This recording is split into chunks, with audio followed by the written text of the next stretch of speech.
is I'm worried. So I'm gonna charge. We don't travel light. Since we're traveling.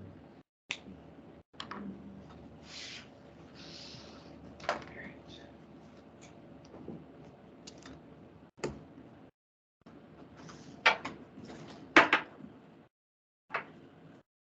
Zubair, is it going to be anyone other than you and me on your side? I am expecting one more person to join in. Okay. Sorry. I'm tripping over it. I figured it's just as easy as it needed to do.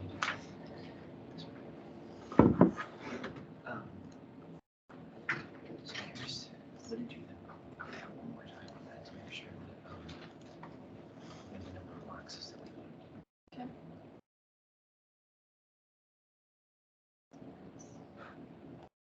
That's-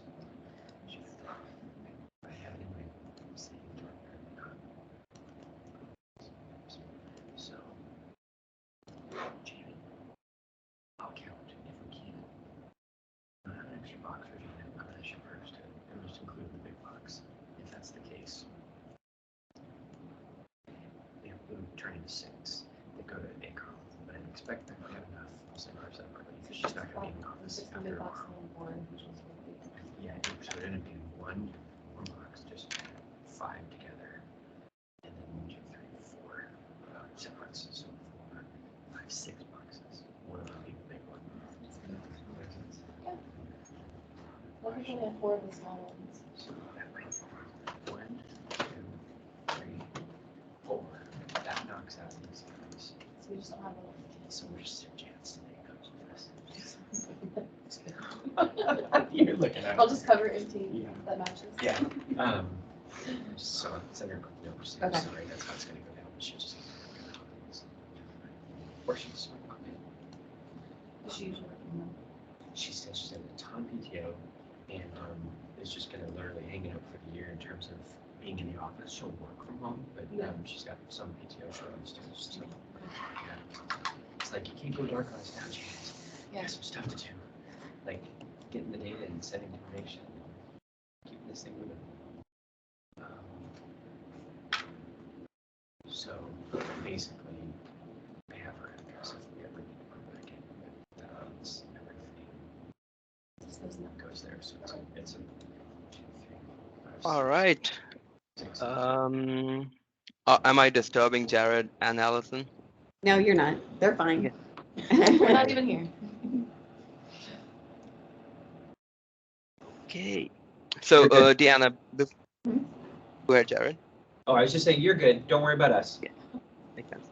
Now, Deanna, before we get in, there is a few things I wanted to run by you. Number one, let's review the list of the chart of accounts that you have sent across.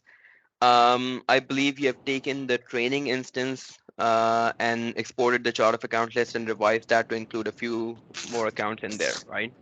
Yes. So I'll match the chart of account list from your existing list. The only thing that I believe that will have a concern, except for just renaming on some places, is this place right here.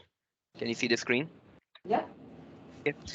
So when we talk about receivables and payables, if you have them distributed by different profiles, it's okay to have them distributed in the list of accounts on COA. But thinking about this one right here, both will be employers related, right? Say that again.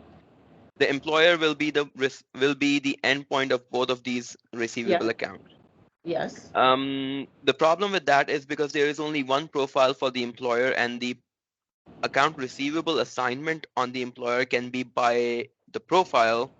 Using the liaison placement might become a problem because it's not an issue to use it. It's an issue to where you will have to always assign it based on the given activity. Yeah, keep in mind though, liaison placements aren't a common thing. And so when it happens, we will okay, an employer would never go in and say, I want to purchase a liaison placement. That's not a thing. So it's that we found a candidate that is interested, they say yes, anyway, it goes all the way through the process and they end up getting hired. At that point, we would create a receivable, a liaison placement, and send them, With an invoice, right? yeah, So you're hoping to change it on the invoice because with the profile, it will always be site profiles assigned to Yeah. them, and it is the usual one that shows up in there. So you're hoping that you'll use this manually when needed. yes, that's Okay, right. that's okay. And in the list of expenses, you see, because I'm distributing groups and COAs separately, because the sub accounts, all the accounts where their final usage is concerned, we are only using those ones. And we are not using the top level accounts. Those will go in as groups, and groups are never there on the final entry. So I looked at the list, and wherever there was a parent account on top of multiple sub accounts, I moved those into groups, and those groups will be auto assigned by the account from and account to differentiation. What happens in there is, Wait, especially, I just want to make Yeah. sure that we're really talking about the biggest area that this happens is in travel and entertainment. And I want to make sure that I can use the sub account for executive for specific meals and entertainment versus Mhm. travel. Yes, that's what it will be. But the problem is I will have to rename them. In fact, don't even need to rename them because these happen to be the final accounts, Yeah, yes, right? that's right. So Yeah. in that context, executive travel becomes the final account, and then there is going to be a group for this code that applies on top of that to cover Okay. the scope of Yep. it. And the And reason then, why these are, go ahead. and then it can all roll up to, go back to groups for a second. Hmm. And then it can all roll up to the 660000 travel and entertainment, right? I'm going to check for this because only one group can be assigned to a single account. So I will check for this validity that it shows in reporting like that. But I Okay. understand the requirement there. So yes, they will roll up into these, and because it's a different group on top of this, it has to be rolled up. I understand that, but I'm not sure it will be like that. So would you prefer, if it doesn't happen, let's talk that scenario, would it be okay to just use this group and get rid of all of this and have everything roll up into travel and entertainment? Ah, And you see, this is the only point where you have a sub-level assignment of group, the only point. right. Yes, I suppose I can still get back to this information where I can still Yeah. see executive, how much, I just want to make sure that for budgeting for, the next year and the next year, that I've allocated correctly and that we have enough set aside for sales and account management, whatever they needed, and I can do look backs. Okay. But Yes, you will be. on my P&L, I just want to be able to see travel and entertainment. I don't want to see all this level of detail, executive Okay. sales. Makes sense. So if it works for two-level grouping on the account groups, yes, I will go with both of them in there, but I don't believe it does happen that way. I will still make sure that it does, it is checked before we make a decision. But if it doesn't happen that way, I'll just make use of this group and everything will be rolled up into this. And of course, when creating budgets, we can define what criteria goes there. So multiple chart of accounts, because the chart of accounts list is basically what's used in transactions, and we can create budgetary positions based on this instead of the grouping. So I understand the use case there. Now, if I have to work with you to identify what goes in expense, I believe all of these are expense products, right? Yes, they are. Yeah. Correct. Now, aside from this, do you think there is any other expense products that employees are creating expenses for?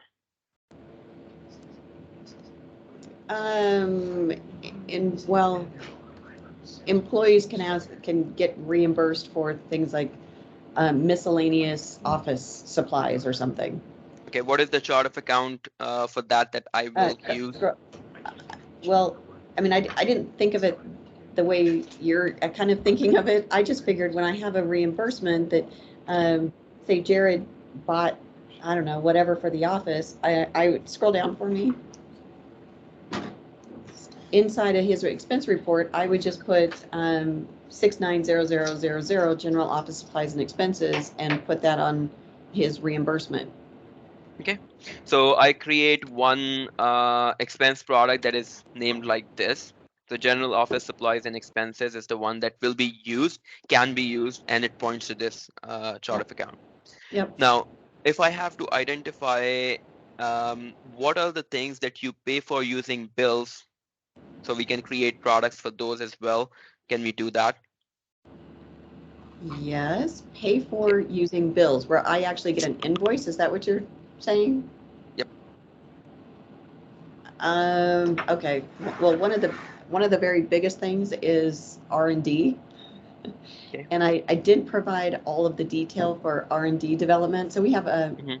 we have a couple of different outsource firms that we use, and the people that come through on that get invoiced every month. Yep. And yeah, those are. We ran a simulation, so that's why I remember you want to take all of that into R&D expense. So, Iltiza, can you turn on the camera and have Deanna introduce to you? Because Iltiza is going to be the person taking care of all of these transactions. I'm just getting getting it in place. Okay. The thing is, Iltiza, when he looks at something, he needs to understand the end flow. And I do have questions about the list of transactions that you shared, and we'll address those so we know exactly what needs to happen after. And I announced the go live today by creating all of these expense products, all of these bill-based products, and all of these chart of accounts and the budgets. When he goes into creating these transactions, he needs to understand what it is paid with, at least for the past transactions or so. Okay.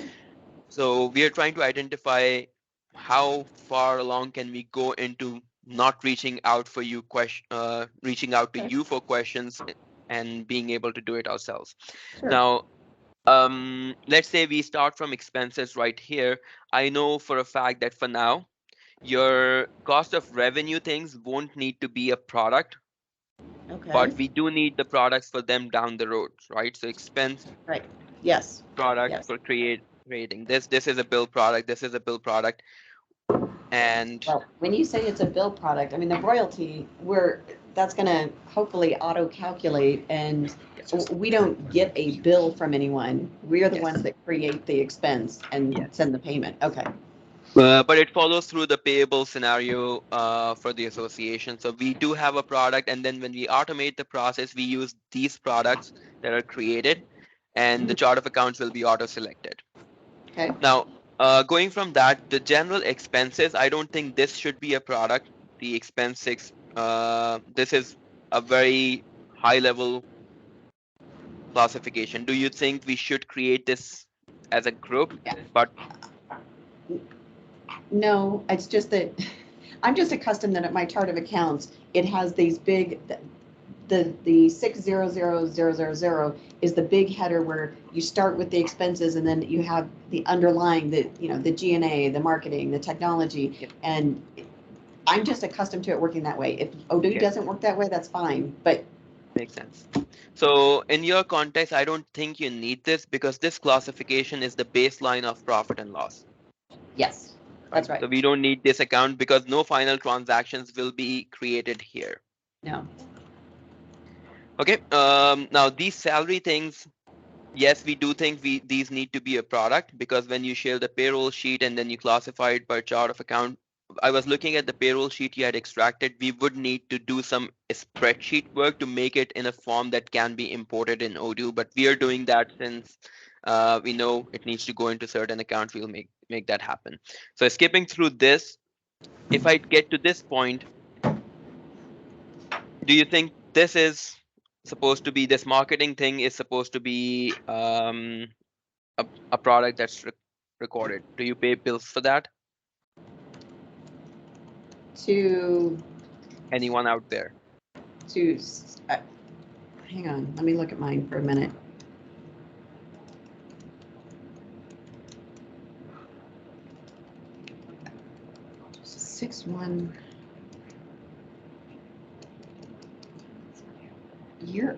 Hang on, 6135.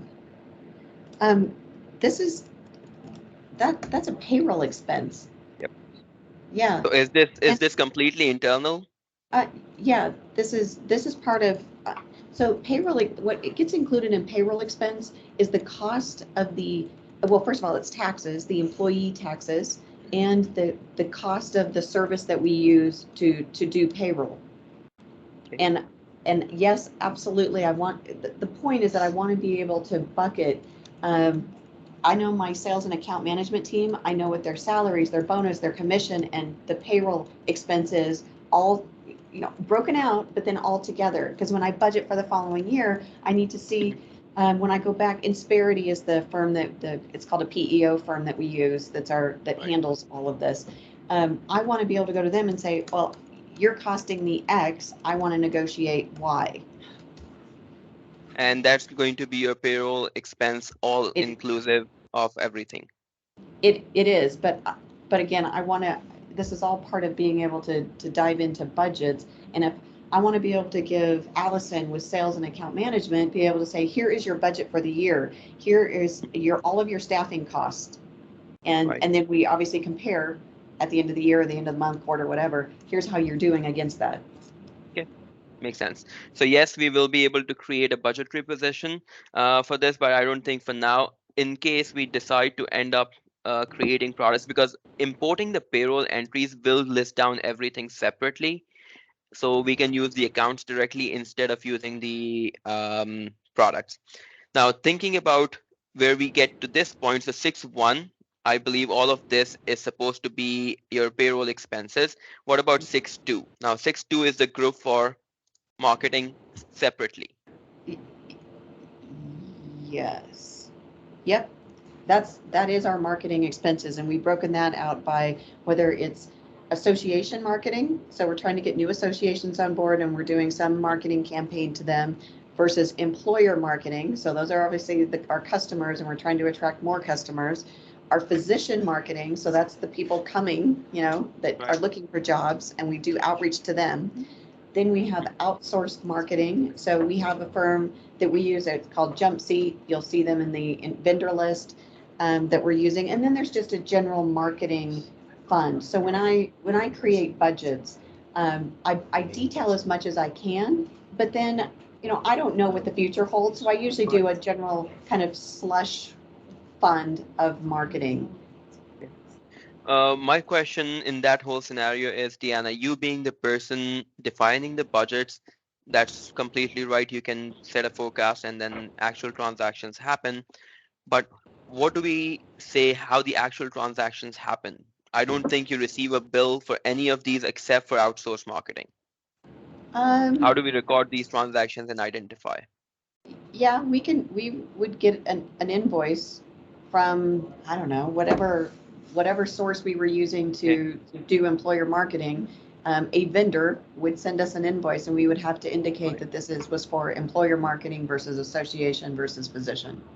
Okay. Absolutely. Makes sense. So we create products all for these separately, and then when we are doing transactions, we select the right product, and based on that, the right account gets selected. Okay. Now, general marketing also applies in the same context. General equipment and repairs, I believe this also needs to be a bill product, only expense. Telecom, yes. Licensing, facility, legal, tax and accounting. Tax and accounting is also you're consulting for tax and accounting, right? Yes, that's right. Yes. These, however, don't become bill products because these were expense products coming from a completely separate direction. People inside are recording these, and then because expense product will still be a product, it can be used, but it will be activated as such. Okay, Now, so Zubair, the way I need to think about this is that expense products are something that we're doing, we're entering that data ourselves, versus bill products, we're literally getting an invoice, right? Yep. Okay. General idea, yes. Okay. Now, corporate banking fees, these are things that show up in the bank statement. So essentially no product needed, just the final chart of account. Yep. Merchant processing fees, basically the same thing. Insurance, what about insurance? Insurance, we get an invoice. Okay. Now, bad debt expense, that's your adjustment. Depreciation is supposed to be an auto-completed thing. R&D expenses. Wait, ahead. you said that bad debt's gonna be an auto? No, that's an adjustment entry. Oh, yes, okay, yep, Whatever the policy you set to your organization, normally it's the end of the year after its due date has passed, where you transfer it. Sales expense. What is this one? Is this something specific? hang on a second. That's 962,000.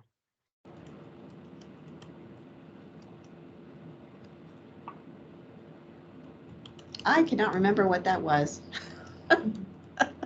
We Sorry do about we do that. have that one from your original list as well. Yeah, yeah.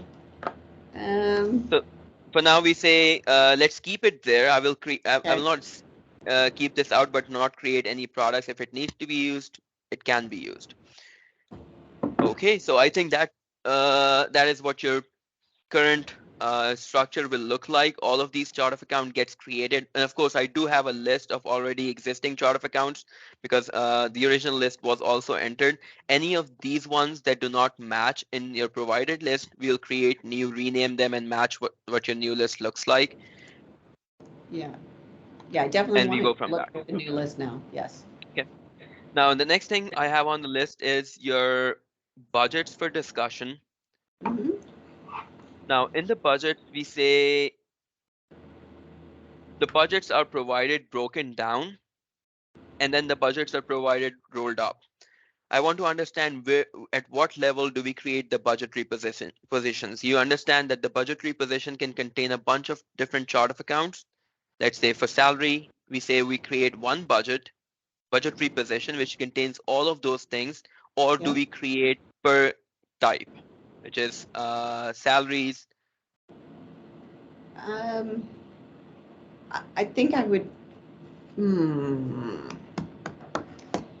I'm a little torn on this because my complete budget, I mean, you're just obviously getting a tiny little picture here, Right. combines at the P&L level, rolls everything up to just compensation.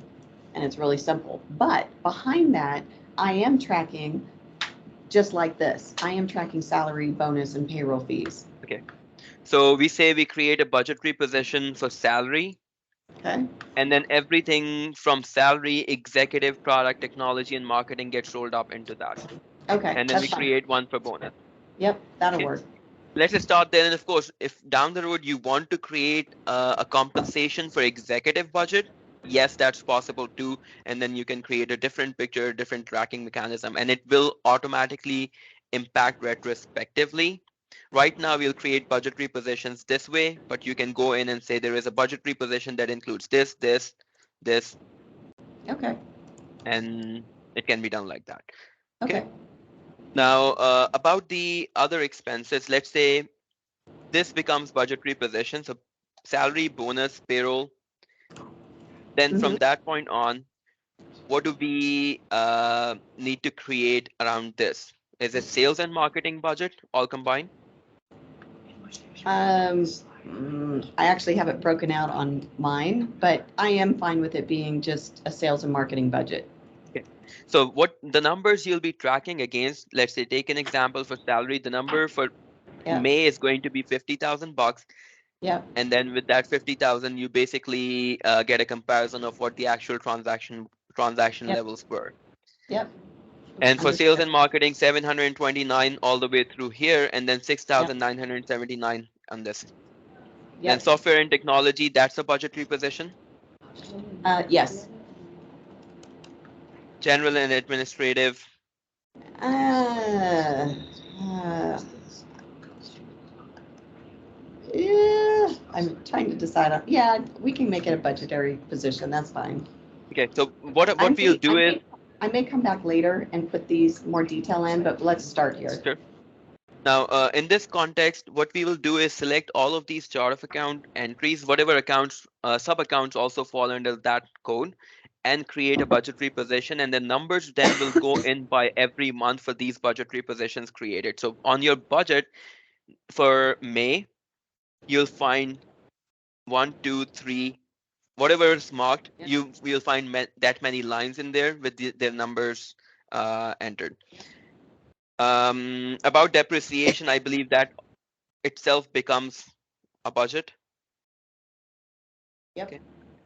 Interest and taxes. Although you don't have those, I will still create things around the budgetary positions will be created around these things, even in the cost of goods sold Okay, great. and that segment. Okay, let's talk about this. Do you think we need budgets for assets, because those are not transaction focused things? These are all snapshots in time. All the balance sheet is supposed to be like that. Right, right. Well, just, I manage that way. I will absolutely manage and say, I was expecting to have cash of 1.934 million at the end of May. Where was I actually? It's actually not going to be that way in the context. Yes, you can get the same picture on your balance sheet. When you open a balance sheet by month basis, you can see what your positions were. It doesn't need a budget, though. The reason, because the budgets are tracked based on what transactions were recorded, not what happened after recording that transaction. So you're concerned about balances here rather than the transaction numbers. On profit and loss, however, you will have an entry that says 222, which is an actual entry increasing. So the increase is not the concern for balance sheet, it's the end balance. Yeah. And yes, Right. you will get to these numbers when we are through the transactions. So I think I do understand what the budgetary positions will look like. Now, skipping to the next step, which is the transactions that you have shared, and I have a very, very big understanding gap in terms of how it's supposed to go. Now, think about this. Let's say Ilsa goes in and records the transaction for executive salary expense in the month of June. What Mhm. it does in reality, that bill, when it gets recorded, creates an accrual, right? With that accrual needs to be taken away as well. And I know for a fact that you have taken care of that accrual. You have paid for that salary accrual. How do we identify where it was paid from? Okay. Right? So if we do all of this, you'll be left with a whole bunch of accruals in different areas, all of these things. Yeah, I'm not familiar with a system that does it all based on accruals. So that part's a little different to me. For me, I would enter in the payroll. We do payroll twice a month. It would literally just go in as the expense, and obviously it comes out of our bank account. Right. So Now, I don't normally have a building up of accruals that I have to go then do a reversing entry on the accrual. so the thing is, let's focus on running a few transactions from here during our training session today. So let's focus on creating the bills first.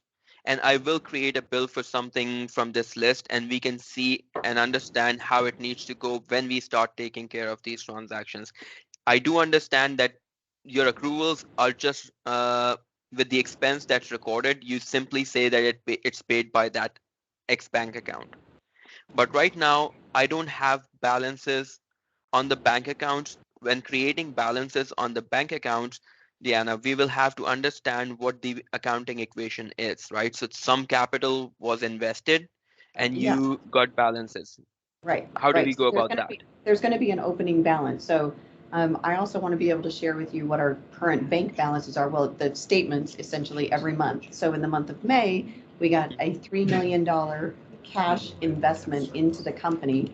And so that's our starting point, which went into SVB checking.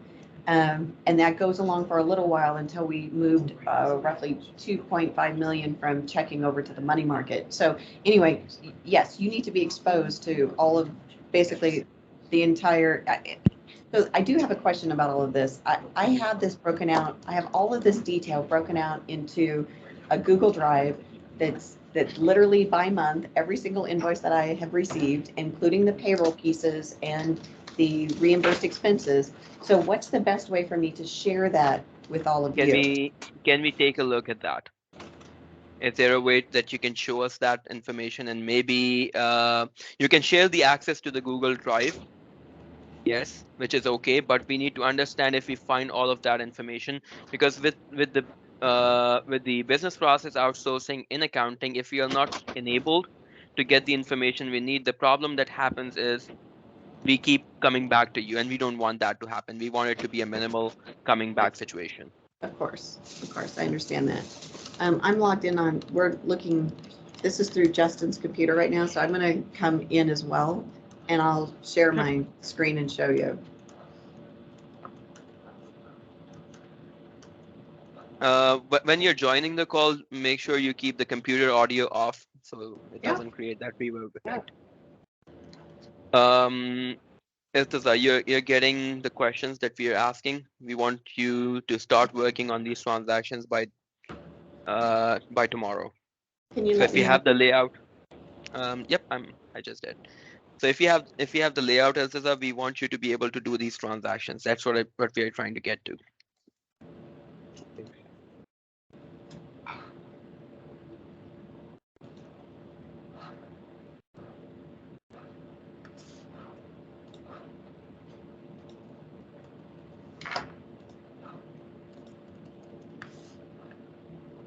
Hang on just a second. I'm fighting with my computer.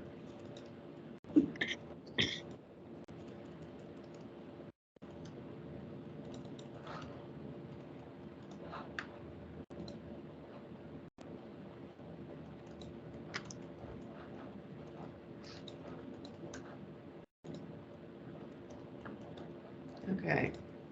So, oh, all right. So I just have inside my Google Drive, Hmm. right? AP, and then I have every single month. Right. So we can pick up, say, June. And these are the list of invoices that will match that summary sheet that I sent to all of you. Yep. What can I pick up here? So anyway, we have all the individual invoices, and then there was a bunch of reimbursement because the account opened up. The business really started in May when we got the 3 million cash infusion. So there was a lot of outstanding. So I created these expense reimbursement sheets where you can see if it has a date prior to May, everything got loaded in May.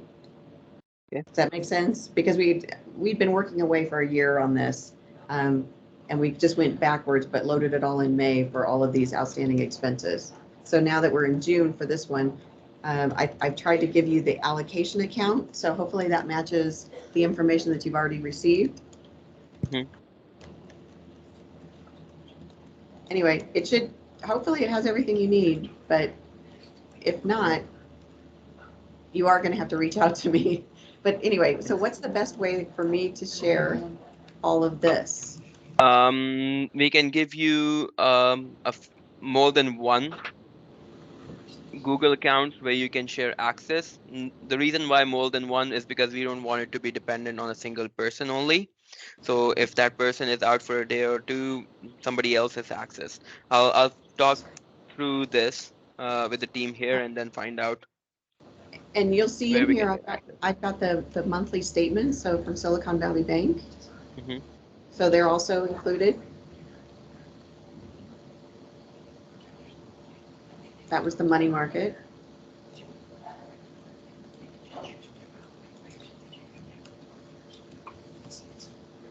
And here's where we received the 3 million and put it into the account.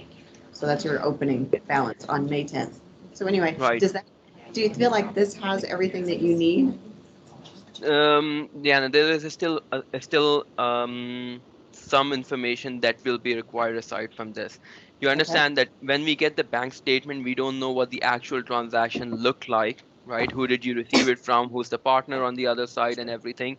Yes, we can create this statement inside Odoo by looking at it. That's not a problem. But the problem is we don't know what the actual transaction was. So do you have any way where you recorded the actual transactions? Is there a T account situation going around somewhere? No. So No. that initial 3 million, that was an investment into MedGeo. So that one it's going to be hopefully really, really simple. I know capital, paid up capital is the credit Yes. there, and your bank is going to be a debit. Yes. That's what I understand. But Yes. between us, there is going to be a lot more transactions that we don't know where the payment was done from. Considering, let's say, if we open up this sheet that you shared, you tell me there is licensing fees paid 82.29 in June to AWS, Yeah. right? I don't know when this expense got recorded. What bank account did you use to pay this amount? Okay. So there's only the checking account that's ever used. So it Okay. should be simple. There's only just the one. I also can send you, this is just a detailed report that helps me just keep track of everything. It's called my AP transaction detail, where I literally have posted every single payment that has gone out inside of the checking account, and what the daily balances were inside that checking account all along. It also has a tab for the money market and the interest that we've received when we moved cash over from, there's a withdrawal. The withdrawal is going from the money market over to the checking. Okay. So would this be? What is that money market account on the list of COAs? What is the money market? What? Because your amounts were transferred over, is that SVBMM? Yes, that's right. Okay. So Yep. at the beginning, we said we received a transaction in the checking, which is the first tab there. So let's see that 3 million transaction there. Okay. So Iltiza, for you, the opening balance, can you put a date there, Deanna?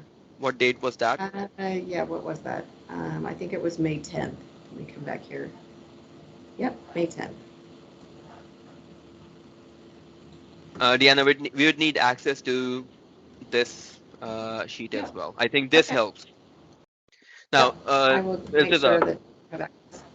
First transaction that happened was there was an opening balance in the bank account and the amount was received, right? 3 million went into that, and then there were things happening all the way along on the bank account that are listed down here, and we need to do three things: create bills for whatever the transactions are on Mm-hmm. each month and each date, and then pay them with SVB checking, and then whatever transaction movement happened between SVB checking and money market account, we indicate that this is what actually happened there. So there is going to be an internal transfer. Now, for interest, Deanna, that's not going to be something that we record as a bill or an invoice, right? That's basically just receiving money in. Would you want an invoice created for that? No. Just a journal entry that records it is fine. Okay. I think we need access to this sheet as well, and then your Google Drive will also help. So I'll share the accounts there, and we go from that perspective. Okay. Okay. Now I think I have enough information to get started with this. Okay. By the end of today, what we are expecting to have is users created for the go live announcement. Before I send you the email for go live announcement in the office at that time, after I'm done with Justin, I expect to have all the budgets created the way we have identified for the months. We expect to have your chart of accounts final list provided in the accounting. We expect to have all users created. All of the users that get created, except for you and Justin, will only have access to expense for now. Okay. And then all users will get their email to join in, so they set up their own password when the user profiles are done. That way, everybody will have access. One question from an expense perspective, Diana, when expenses are recorded, are you the one paying them back moving forward? Well, for now, yes, it's me. Yes. Okay. So you'll still be doing this thing. What we do moving forward for all of these transactions, of course, yes, we go in and we go record these transactions and all, and also record the payments and close down the whole loop. So your trial balance, the way the final numbers should be looking, you should be able to find those final numbers. We'll estimate how long will it take. We expect to have 1 month done in a single day, which is quite reasonable. but it might get into a loop where it needs more time. So we'll estimate and come back. Moving forward, when a bill is recorded, Irtaza will take the bill from your Google Drive, record that bill, but he doesn't know when are you planning to pay. Is that based on the bank reconciliation record that we find out that this bill was paid, or do you record the payment transaction and he takes care of the bank reconciliation?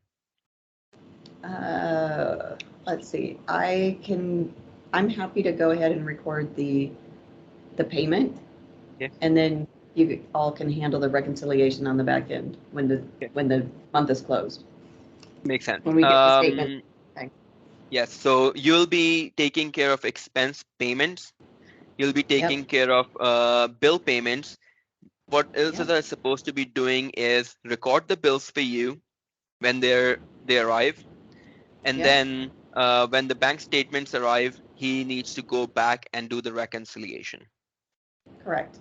Yep. I think that makes sense. All right. So I think we are good on understanding how it needs to look. Expect to receive an email for announcing the go live with the user profiles being created and users being able to access. First time they come in, they'll have to set a password, but then from that point on, everybody can start recording expenses with these products that we have identified. They will have to make a selection and it goes to the right chart of account based on what it's supposed to be. Okay, now let's go into training. I didn't realize I wasn't sharing my screen. I was talking about this list of chart of accounts that we discussed. So all of these will be found as an expense product, right? Mm-hmm. And when people are recording expenses, they can select one of these to go forward, record as many. And based on the users list that Justin shared with me, this one right here, you'll find all of these users in there with all of these provided rights. So for now, we skip through sales support CRM, just create expense. All 6 of these users will be expense only, even though you will be given access to settings and Justin will be given access to settings. We won't activate any other modules on your profiles just now, just accounting and settings. Right. Of course, you will have access to the supporting modules. Then expense approvers, you will find employees with private addresses created. So your private addresses are the ones that are being used. I have a question there before we move on to running transactions and doing the basic training. When we create these private profiles, we have talked about keeping 2 different profiles. So there is a profile in the contacts for the user, which is supposed to be their office use only. Then there is going to be a private address that is used for expense purposes. What chart of accounts do you think the official contacts should have and the private contacts should have? You're going to have to explain further what we're trying to accomplish here. The purpose is because employees will have 2 different dimensions to their profile, to how their profiles are used, and in those dimensions, different payables will be used, right? So there is a payable for accruals on salaries. There is a payable for accrual on expenses. Do we want to use the same payable account or do we want to use 2 different payable accounts? Right now, we have one that I know is supposed to be for salaries, but do we want to use that same one for expenses too? This right here. No, I don't want to use that same one for expenses too. Which one do we create then? Oh, good Lord. So are we just referring to just, are we just trying to create a bucket for just all expenses? Because I mean, we always have a whole list of expenses, right? We have a whole bucket of expenses. Yeah. So I just am trying to understand, what are we using it for? Yeah. Let me tell you. So when expenses are recorded, there is 2 ways that they can go. Number 1, paid by the employee for and supposed to be reimbursed, right? And number 2, paid by the company directly. So in that case, you basically just record the transaction and be done with it. But if it's supposed to be paid back to the employee, the problem is when you come across creating that post expense and then paying it back, it stays in an accrual account. Okay. So let's say Justin goes on a association event, and he has 5 different expenses amounting to $700 for miscellaneous things combined. Those things, those expense entries, let's say 5 things, could be different chart of accounts for expense recording. But he Okay. says that he paid from his pocket and you need to pay him back. Okay. What happens is I get it. Let's there is just, a chart of account being used. yeah, we'll do another that's accrued expenses. Okay. Just a, yeah, nice, a generic version. And we'll apply that one. I don't want it to get automatically applied to accrued compensation Makes sense. or Now, anything. completely makes sense. Now, Deanna, one thing is to just to be aware, Yeah. every user will have a contact that's supposed to be for the official, right? For the official one, we'll use the accrued compensation as a payable because that will be used in the salary. So the private addresses will be denoted by dash private at the end, the way I will create them.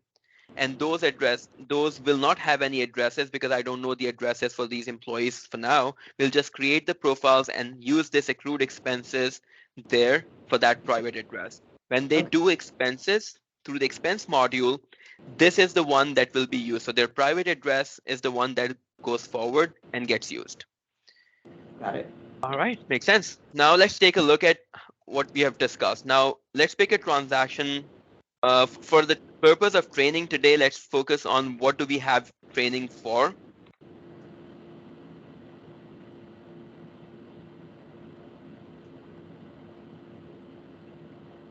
Yeah. Now these 6 things are the ones that we are talking about today. Number 1, cash management, employee expenses, reconciliation, bank statements, and accounts payable. Forecast and budgets is the final one. Thinking about this situation, I do have one thing that I will need you to do with me, which is connecting your SVB account. Do you think we should do it today, or maybe do it Friday? Let's plan on Friday. Yeah. I'll create a task for that and get in touch with you Friday. Okay. Now, from a perspective of running this thing, E2 is the first one that we'll address. And let's talk about how it looks. I'm using the Playground database, which is a cleaner one to work with. And Okay. inside accounting, this is where we'll be focused on. And this is Iltiz's job to be completely aware. He's recording the bills, but this is how it's being done. Now, this is the menu that we are using for bills. There is multiple ways we talked about to create bills. Number 1, you can simply just come to this point and on your dashboard, you can click on upload, select the bill that you're trying to do and go from that.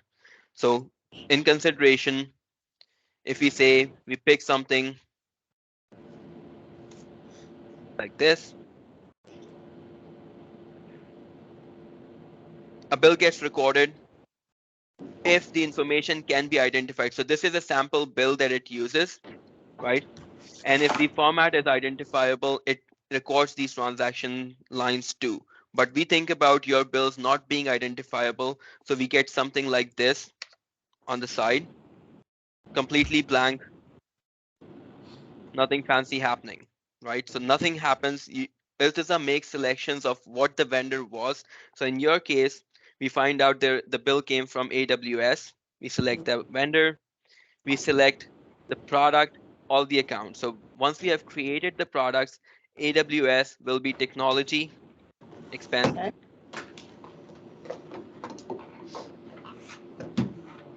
Let's pick a final chart of account from the list. You guys leaving us? Leaving me? I don't blame you. Yeah. Can I go?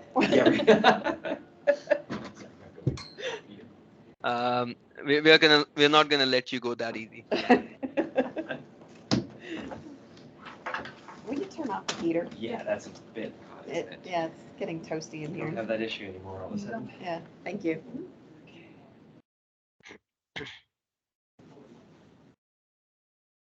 Sure. Go That's Okay. Bus over here. I'm gonna be taking glitter with me to Chicago. It's all they're used to it. I say, right?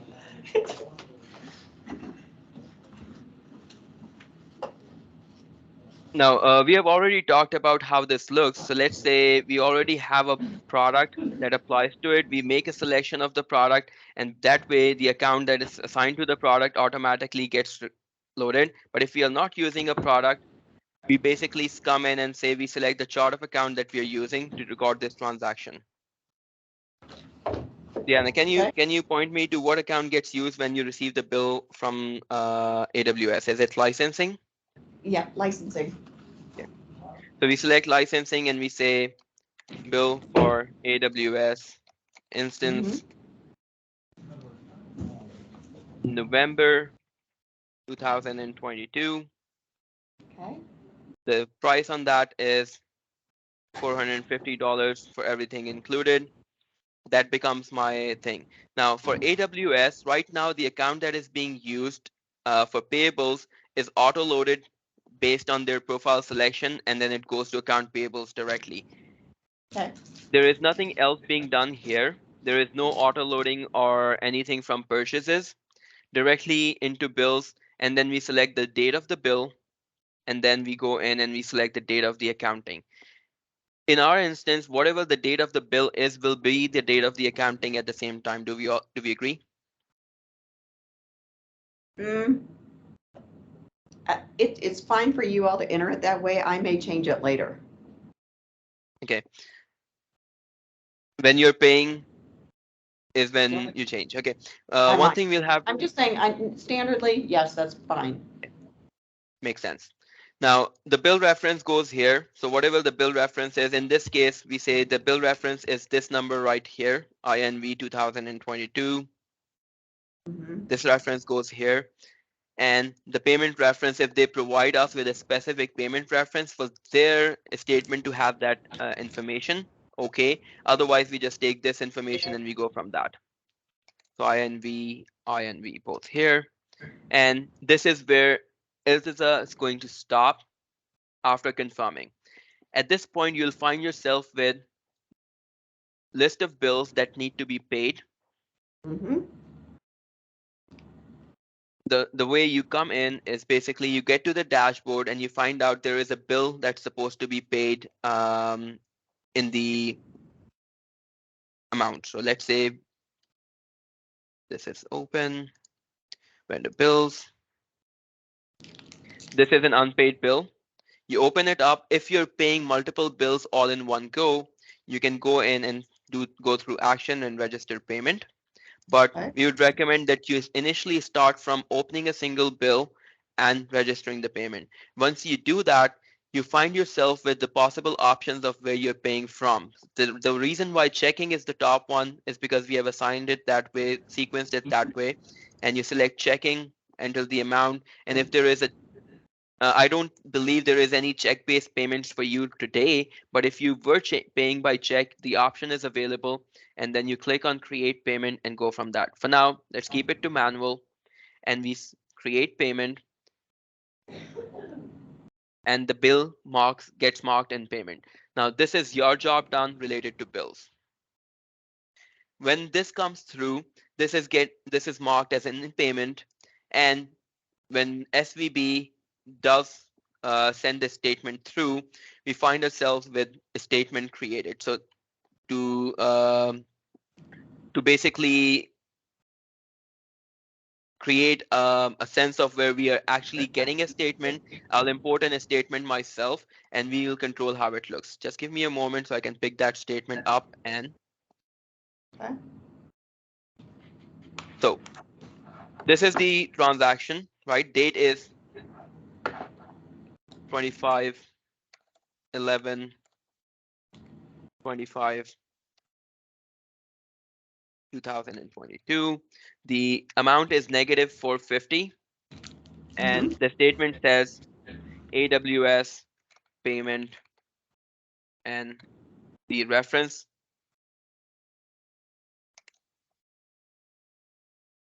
this is the one that we will import into the system. right here.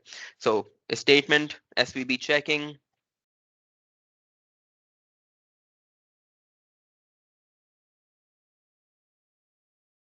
Now this is done for the first time only. You see the two things that it could match to, it automatically matched in. And the third thing we are selecting, it will auto select afterwards. But we are not expecting to create any statements ourselves. We expect SVB to be in completely reconciled automatically based on the set duration. And we'll talk about what durations and what statement mechanisms when we are actually connecting the bank. Okay. So we say this goes into the label, and that's your statement created. For Iltiza, what he'll find himself with when the SVB has reconciled, he sees this open, however many transactions got processed. He comes in on the set interval and finds himself with a bunch of transactions.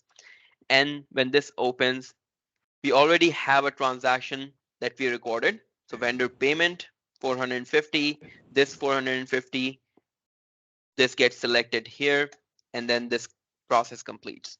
But it's not going to be as simple as this when you have, let's say, 50, 100 transactions open to be reconciled. Yeah. We need to make sure that when we are processing payments, things show up the way where they have a cross-referencing mechanism. What do you think works best? You go with the invoice number on the payment reference that you process the payments with from the bills. Yeah, I can go with invoice number. Yeah. Okay. So the way that happens is because we recorded this payment with the invoice reference in there, you see this shows up, and then I can search based on this 11/0001 and get this entry. Never. Okay. Sorry. Once it's selected, I can understand this is all just a bunch of classroom activities, but we want to make you understand that this is what's happening behind the scenes, plus what you can expect. Now, in this context, we go in and we validate this transaction. This goes away, and currently, because we didn't have any opening balances, my bank indicates that there is a balance of negative 450 because I just paid with zero money. Once we are done taking care of all transactions, you'll find yourself with two balances here. Number one, there is a statement in the GL, which is the internal balance, and then there is going to be a balance on the statement based on the transactions that got processed. An example of that would be, let's say I open up this statement again, re-import it with that same 450, just to show what it looks like. You see there is a balance in GL, right? And the latest statement indicates that your balance on the bank account is 450. Because there is no internal transaction created for this, the balance on GL is high, basically lower than what the statement says.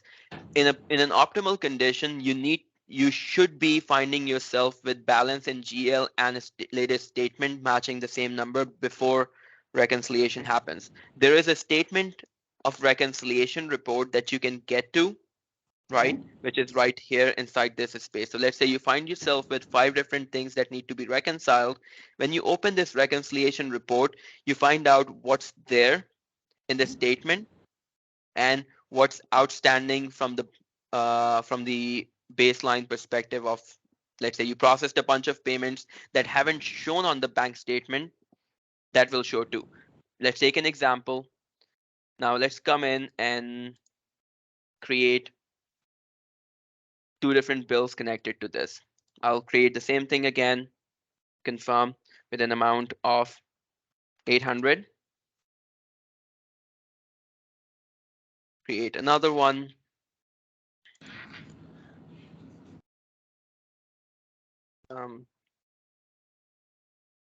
Okay, duplicate. This needs to be confirmed with 1000.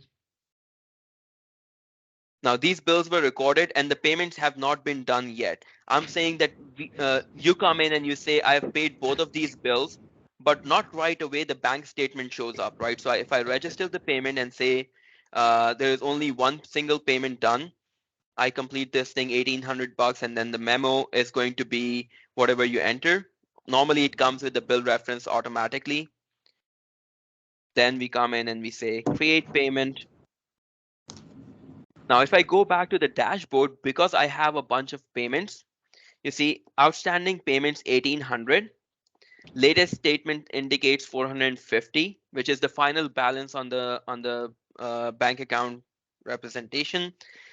Then if I open up my reconciliation report, all of these things are reflected in this context. So as of 8, or let's say we pick 10 here, this is my outstanding payment information. And once we are done reconciling these transactions, the amount on outstanding gets closed into the final bank account and outstanding goes away. Mhm. And that's what we are doing for you. The Right. statement comes across, we find out what that statement transaction was. If in case we don't find a transaction, that's when we reach out to you. Maybe you didn't record the payment in Odoo, but actually paid it, right? So in that Yep. context, if we can find the reference, we do the allocation and mark it to check. Now, what that to check means is based on this. If I say this is the transaction this was paid against, but we are not certain, instead of validating right away, we click on to check and it goes into the to check list of transactions. And so that's what I would then be able to look at. Yes. Okay. Right there. So you come into the to check transactions and find out, oh, is that right or is that wrong? If you need to change the reconciliation in some way, you should be able to do that. Or if it's okay, you simply come in and said it's checked and it gets recorded properly. Any concerns, any questions there? This is the whole workflow of how the whole thing will work. Again, Zubair, like I think I say every time, once we get into a cycle of using this, I'm sure I'll have questions. But yes, in theory, this all makes sense. But Makes sense. Okay. I actually need to use it. I'm sure I'll have a ton of questions. At the end I of understand that your team is going to be handling, basically getting us all the way up through November, and then yes. And then we'll have to have a good communication cycle going of making sure that I'm getting all the invoices in that Google Drive and that everything is being recorded correctly, and then I'll be making the payments, and then it'll just keep circling like that. Yep. Steps for you are making sure whatever mechanism we decide on right now, we say it's Google Drive. Maybe we say instead of getting invoices on your email address, you have them sent to the AP address inside Odoo, and they get recorded directly into this list, and we just record the proper transaction. That's also possible. Yep. Once we get our hands on the bills, we record the bills and make sure they're going in the right direction. It will take some getting used to as to what that final chart of account on the bill needs to be. But because there is only a handful of vendors, I believe it'll be an easy process for us to catch up on. Then the bill gets recorded. You will be coming to the list of bills, and just simply from there find out everything that's not paid with the due date on it, and then you make payments. The payments go through, get recorded, and SVB sends the statements. Iltiza finds out that there is open transactions to reconcile. He goes and looks for right references, right bills to match with. Now, this is the bill scenario. In terms of things, let's say if we talk about things that just got processed right now, you have your journal entries being recorded, right? All of these journal entries for all the bills that were being done. And in real time, you'll be able to find yourself with profit and loss entries making impact. So by the time we have completed November, this profit and loss will show you expenses, and balance sheet will show you your current positions. Yep. Okay. Good. And the trial balance follows through, the journal ledger follows through. There is one important use of partners because of these partner ledgers. Right now, if I open up the partner ledger, you see Amazon Web Services has an open balance on us because of this situation, right? So we haven't paid the full money in. There is still an open balance with them. Then we find out that balance there. Right now, we just created the equal amount of credits and debits Therefore, it doesn't show you any balances, but it will show any balances. Also, if you say only show unreconciled entries, you will find out any open receivables or payables. Right now, there is no receivables, but payables, if any open ones are there, this could be your way in too. So you just open up the partner ledger and go from here. Now, this is your payable cycle. Think about when you're making things come across from the MM account. Now, MM will also be connected to the auto reconciliation, auto bank statement functionality. So we get statements for that. When interest shows up, yes, we create a manual entry in the reconciliation process to record that interest income. We know what account it goes to, and we just record that transaction and be done with it. But when you're transferring money between the checking, because I believe it's going to happen a lot, you just come here into this screen, do an internal transfer, and if you're receiving money from the MM, checking goes up here with this receive, and then MM goes down there, and whatever amount you're receiving. So let's say in this case, if you're receiving $100,000 from MM, we create this payment, and a second payment will be created. I believe the liquidity account still needs to be set on this one.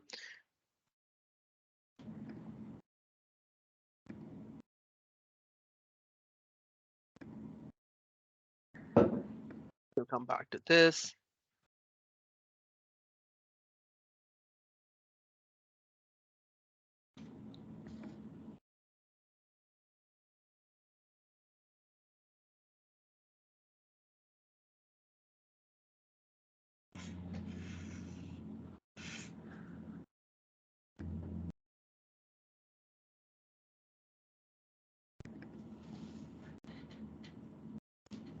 I'll just take a quick look at it and see where it's going.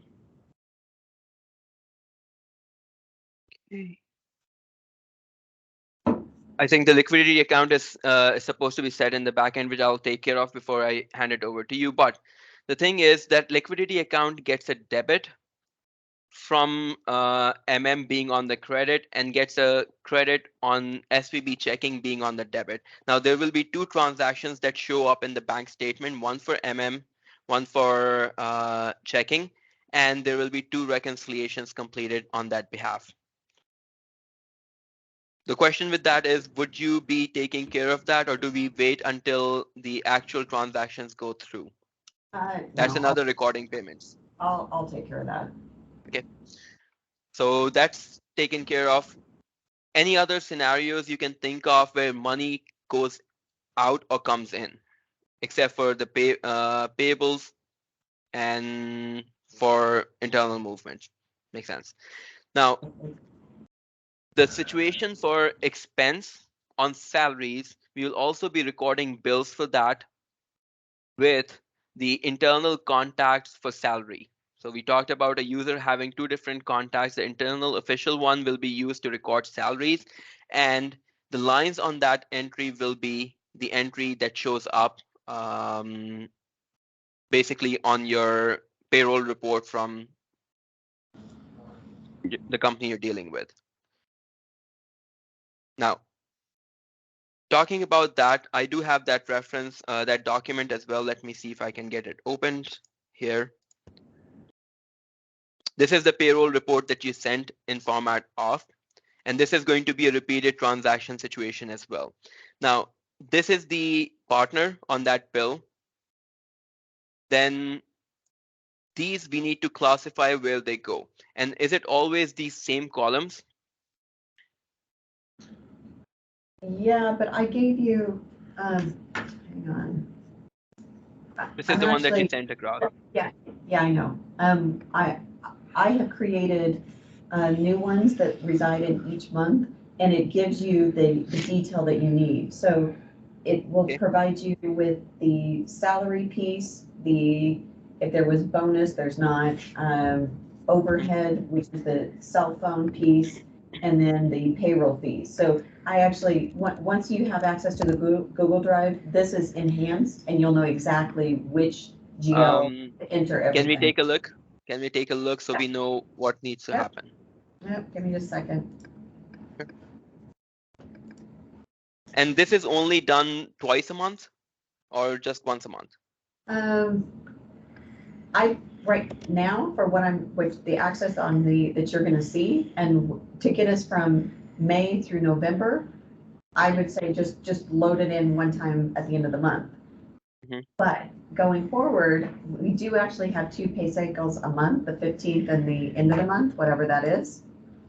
So my preference would probably be that we do it twice a month so that it ties with the actual cycle. Okay, hang on, let me share my screen.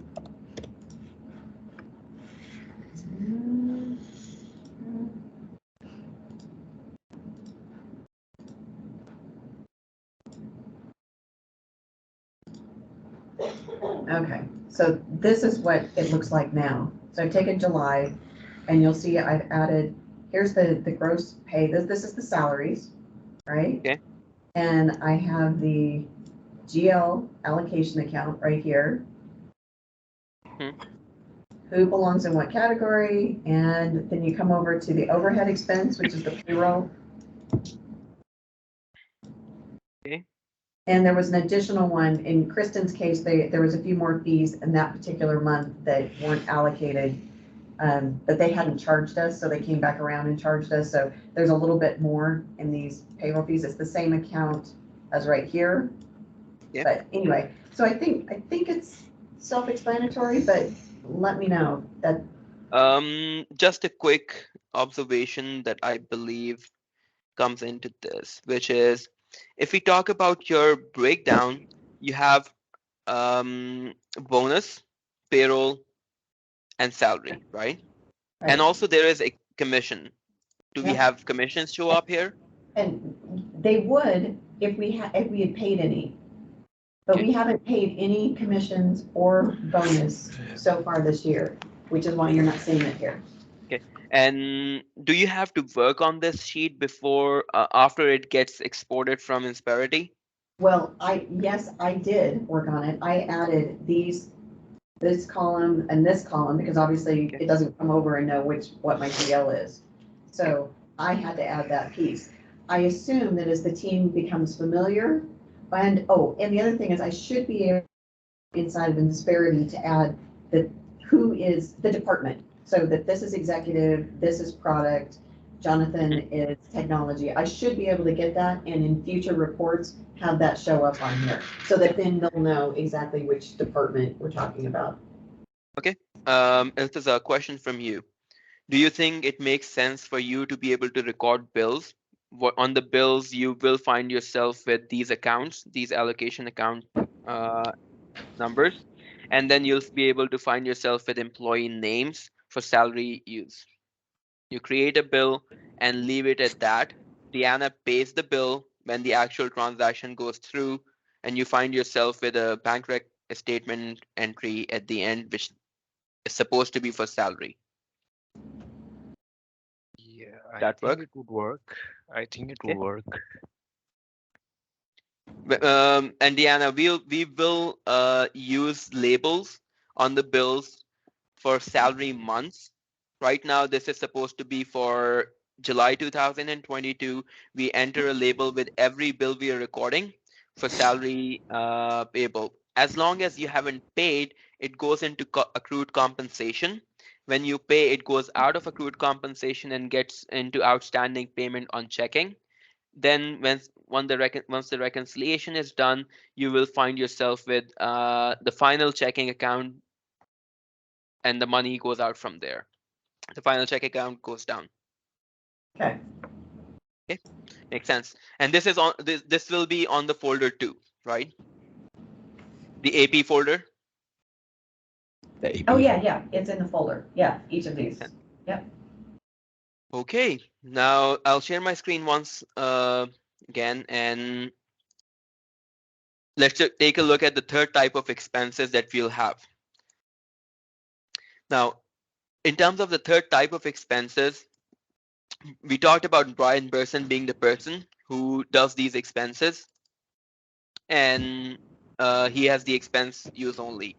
So number one thing we'll do, Yana, is as an admin or for the first master data import, we'll create these expense product.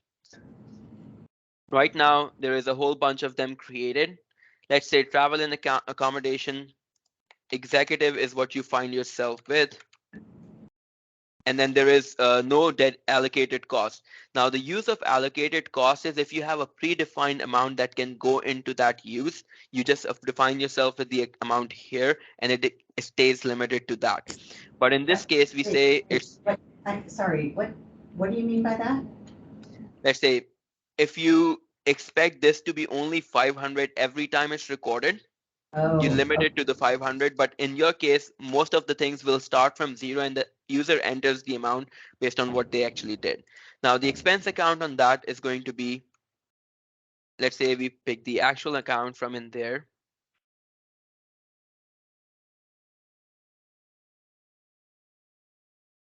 Travel executive. This is the account that it goes to at the end. And this is the admin doing it. Right? So we are just setting up the product, and you will find yourself with the products preset for the beginning for all the products, all the accounts that we have identified. So you find yourself with a product that is named somewhat like this, with this account set there, and we save it. But later, we are gonna be able to take the actual expense and drill in, and it's gonna be executive meals, let's say. Can we repeat the question? Well, so when an actual reimbursement comes through, when we find out that it's not just the general executive T&E, it's very specific, it was for meals, we're going to be able to use the expense account that is specific to meals, right? In your list of chart of accounts, yes, it's defined that way, I believe, right? Yes, so I just want to make sure So, that yes. that's what's going to pop up. You'll find yourself with these 3 accounts provided. So travel, meals, entertainment, these 3 Yep. separate accounts and 3 separate products created for this. Okay, all right. That point to the final account. Okay. Now, once this is done for the end user, now other things that this is basically a multiple gears working together situation.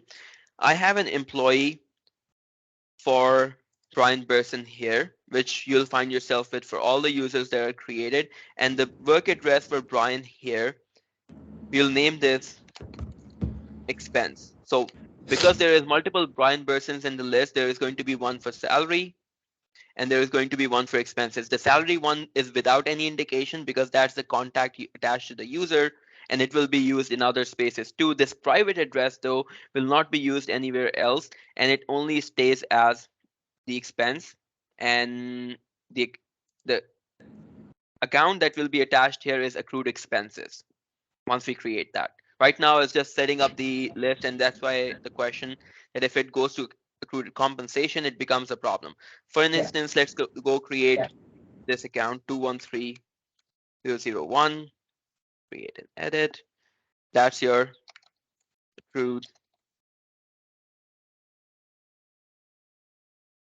You missed this part of the discussion, so I'm sure you're struggling to.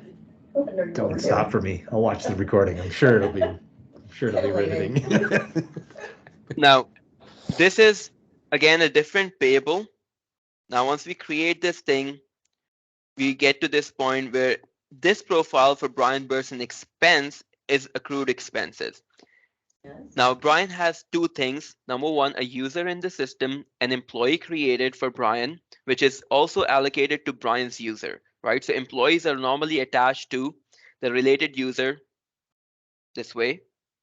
So this context, you don't need to worry about it. In fact, we'll have the name not defined like this. The name stays here as Brian Burson. Only the contact will be named the other way around. Now, employee, related user, Brian, all done. Now, from this point on, if Brian logs in,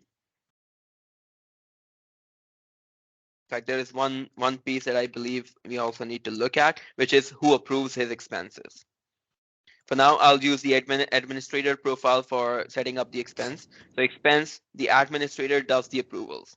Now, in this list, initially, Justin has provided me with everyone's names on who does the approvals. For you, there is no name. Essentially, you create your own expenses, approve and post them. For Justin, it's you, and everybody else has their own predefined list of names too. So for now, let's keep it to admin, and this is defined.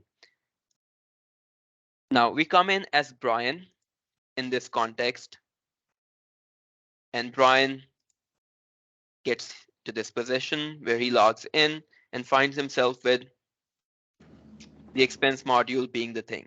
Now he can be doing this on his phone, right, with the mobile application, or he could be sending an email to a specific address. Right now, we are not setting any specific addresses. Let's keep it to the minimum where he is on the interface trying to do this thing.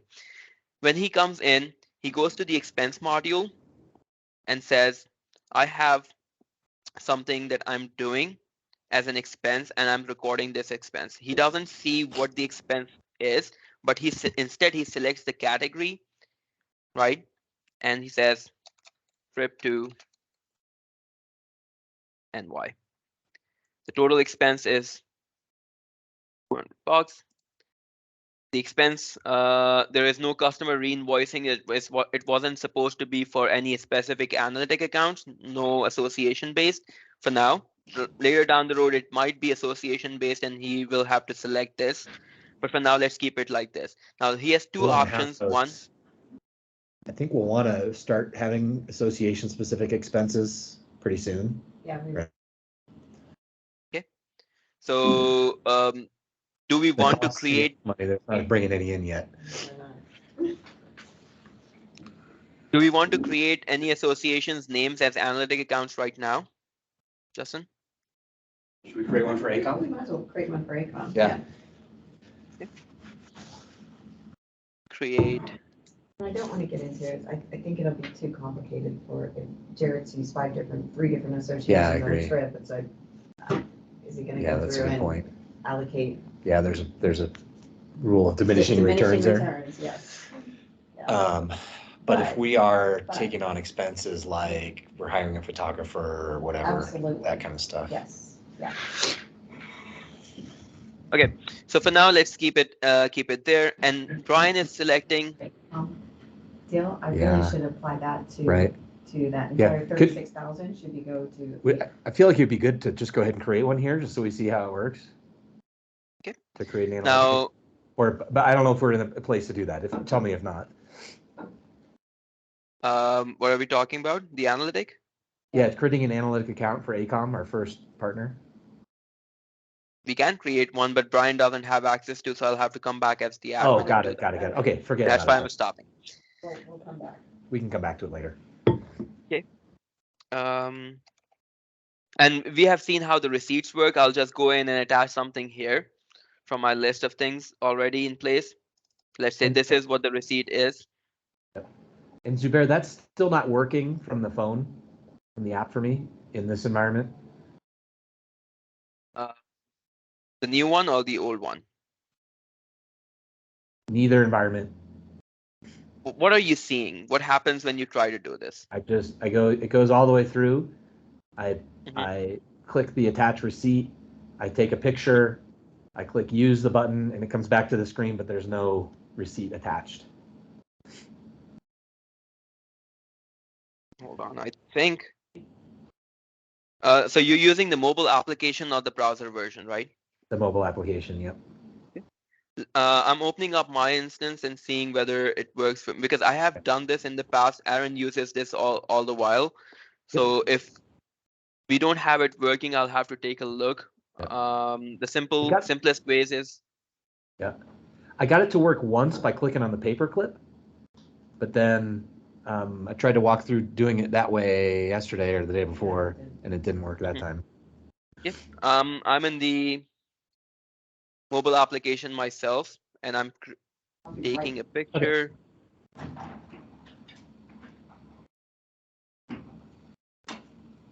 Okay, it loads for me, and it did create one. So let's take a look.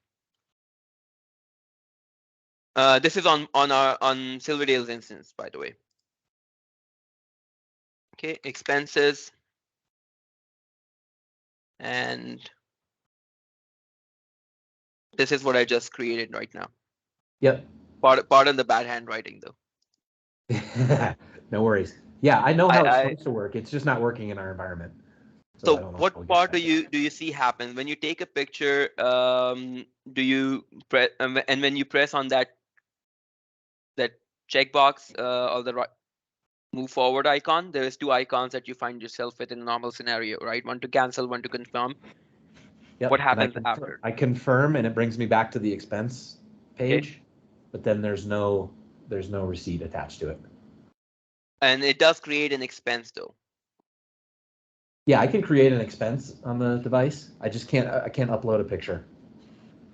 And what instance are you connected to right now? I've seen it on both of our instances, but right now I'm connected to this the one, I think the one you're using now, which is the playground one. Yep. Can you do one right now? Sure.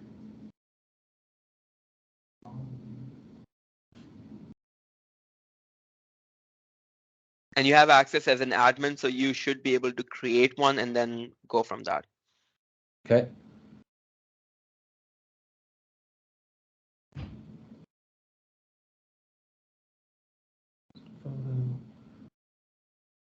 Call it gifts.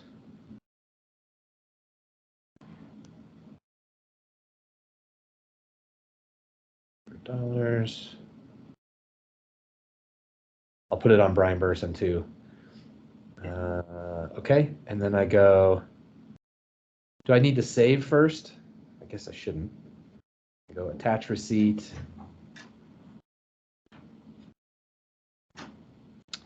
Yeah, this time when I click attach receipt, it's not even doing anything. Oh no, here we go. All right, take photo.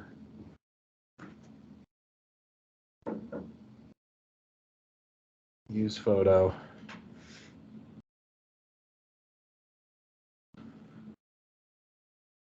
Yeah, and then it just brought me back to the expense page.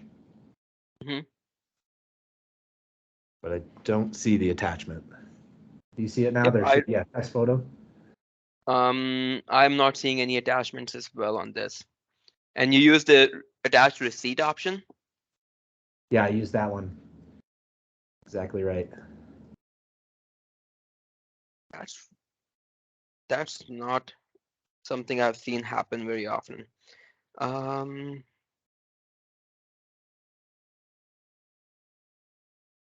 Let's move through this, and Justin, you and I can work through this. I'll log in on one of these environments on my phone, and we can test it that way. But Okay. let's get back to Brian Burson for now. And from Brian's perspective, he recorded one expense, right? Now, his recording of expenses didn't make any impacts whatsoever so far. Nobody got notified, nobody gets a notification except for him just working on these things. And this expense is the one that you just created now. So if I attach one thing to this as well.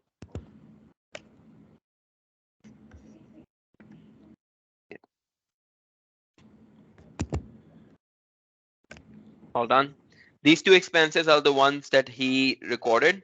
And then when he's ready, whoever it is, they basically come into this screen and select the expenses that they're trying to work with, and then create a report that goes along. Now, if it's a single expense, the expense category description automatically gets loaded. So this description would automatically get loaded up there if it was only one. But in this case, it's two expenses that do not match. Trip to NY is what I'm writing. And even at this point, there is nothing happening from anybody else's perspective. It's just Brian working on this thing. And he can save it and keep it there. Or not. I think I know what the error is. Well, we'll take care of that. It's missing the contract. It should have been a user error that shows up on the front, but it doesn't. It breaks in this context, but I know what the error is. Let me go take care of it.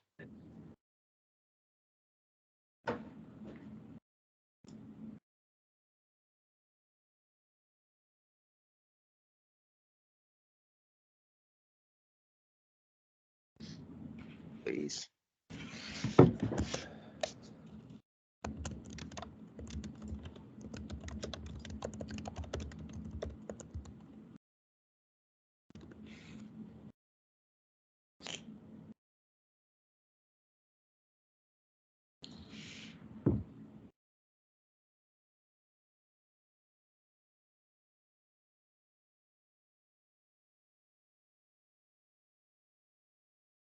So what is this, Zubair? Is this something we need to know about?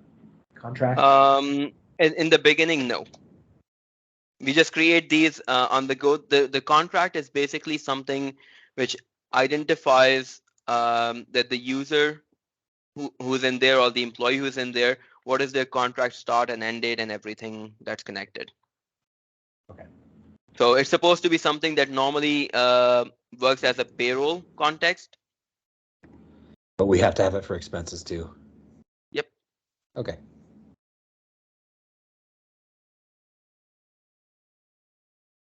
I didn't see that in any of the flows for expenses. Is it? Mhm.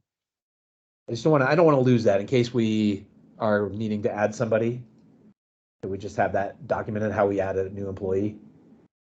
I believe the process is there. The process Okay. on the list of processes, it's there. It's probably just one of the gray ones, so we didn't Yep, look at it. it's a gray one. Okay.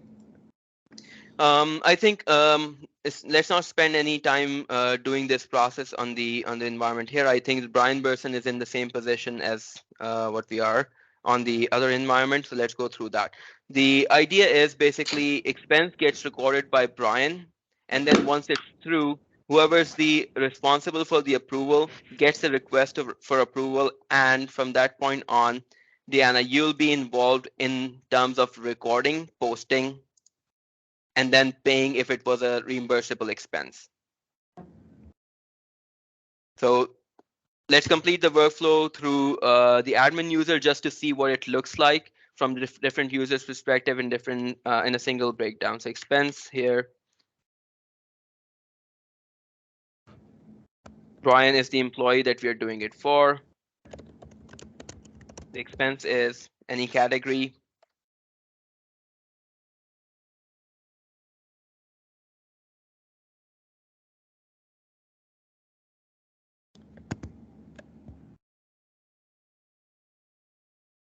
This is the category where it goes to, attach the receipt. So is he gonna have to type that in? Nope, not this, because we already have the category pointing out the product, right? That's what we are going to have at the end. Okay, but then the account isn't, Mhm. in this particular, I don't even know what we had done with this bill, but let's say it was airfare, it would need to be under the travel piece. Yes. Okay. So Okay. essentially what Brian gets an option to select from is number of these things. So if it's travel, he gets to select, he will select executive travel, and then the automatic account selection will happen. The account code is something that he'll not be concerned with. So in his list of expense categories, he just selects, the only thing they will have to know is what classification do they belong to. And I believe that's something that they can work with, or the manager can do it for them if Yeah. in the approval process. Now, Brian does this piece right here, records the expenses.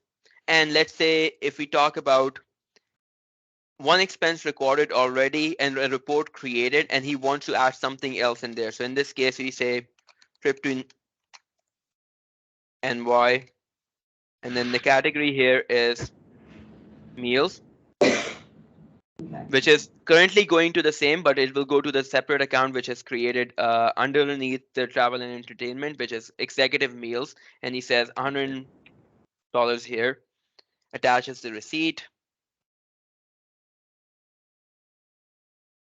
And in this step, because he already has a report where he wants to add this, he can go into my reports. And instead of creating a completely new one, he will just open up the existing one that's there and add a line. So you see, if there is something that still isn't attached to a report, you'll find it there and you can select it and add it to an existing one, which is not very likely because the usual workflow looks somewhat like this. You keep creating expenses, and then at a point you want to reclaim them. You just select all of them and go forward. Once you have gone forward, whoever the manager on Brian's profile is will be auto-selected here, and then Brian submits to the manager. The manager gets notified at this point for approval with this activity. So for me, because I've marked myself as the manager for Brian at the moment, I get this notification right here, which will be given to me in this area. So one expense report today. And the activity also notifies me, one activity assigned to me, I get notified with that. I come here, take a look at it, and my actions are whether I approve and it goes forward to Deanna, who is taking care of accounting, or if I refuse, it goes back to Brian. Okay. And if it goes back to Brian, Brian can come back and redo this whole thing based on my feedback. If I refuse, I'm asked for a reason. Why am I refusing? So it could be wrong category, it could be wrong amount, more than allocated, or whatever reason they find themselves with. Then if it's refused, more than allocated,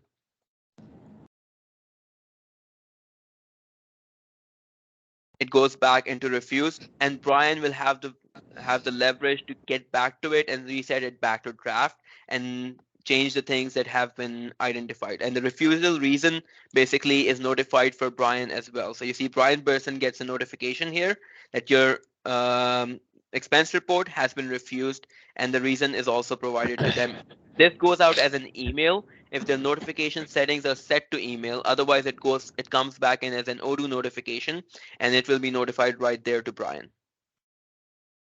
Then at this point, Brian comes back, says, all right, this is more than allocated. So of course, I need to change something. I can come back in here and say, this is not 200, it's just 150, and this one is 50, making it a total of 200 that was allocated to me as an expense summary. Then I submit it back, and the manager at this point gets notified again for the approval. So they come in and they look at the expense report, they see it, and they believe it's okay to go.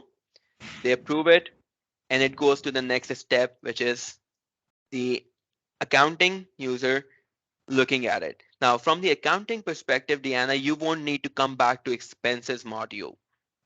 What you do instead is, from your user, you go to accounting and you stay in accounting. Inside the vendors, you have employee expenses coming your way, right? So if it's approved, it comes across to you here, right? Yep. And then you simply come in and post the journal entries. At this point in time, you will be able to control what expense journal is being used Okay, good. and what employee is there. So if I post the journal entries, this instance doesn't have Brian's address. Let's set that up. Employees, Brian Burson.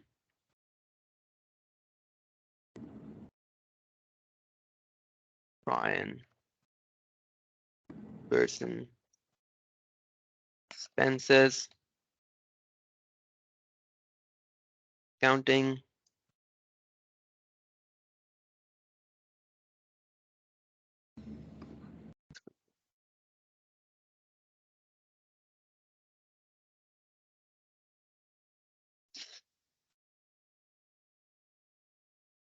Two 13001.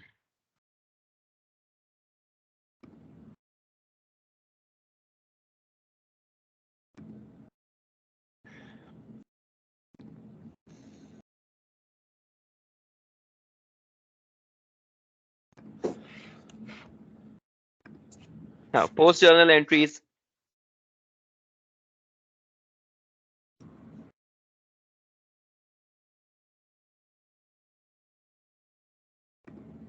Person expenses right there. Post journal entries, and with this we get a journal entry created. Now in this journal entry, because we use the private address, it goes into completion directly from that perspective where it gets recorded, right? It's a final consideration. So you see accrued expenses. I don't understand why specifically the private address caused it to do that.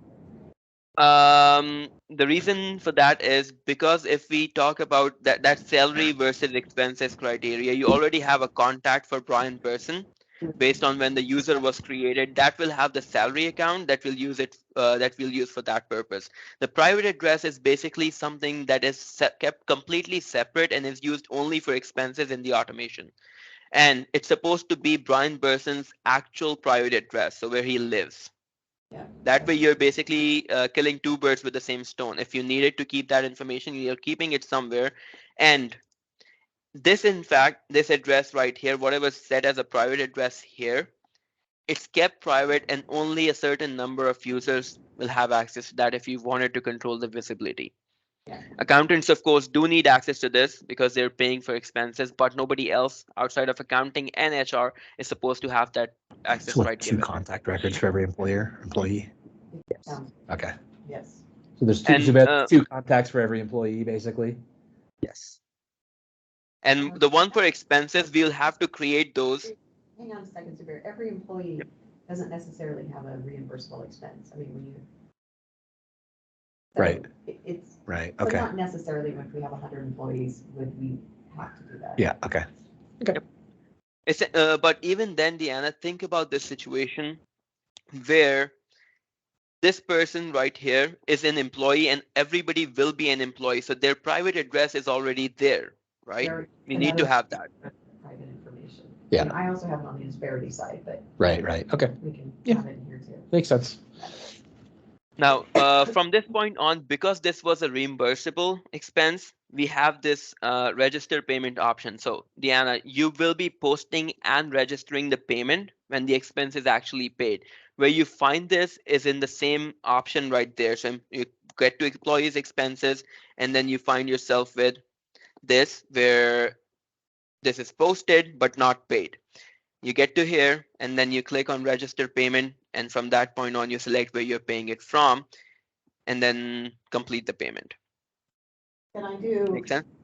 Yes, but can I, if I paid a bunch of employee expenses on the same day, can I highlight, say, all of these? And say, I actually paid all of these today? I can make it work for you. Let's see. Just so I don't have to do it one at a time. Yep.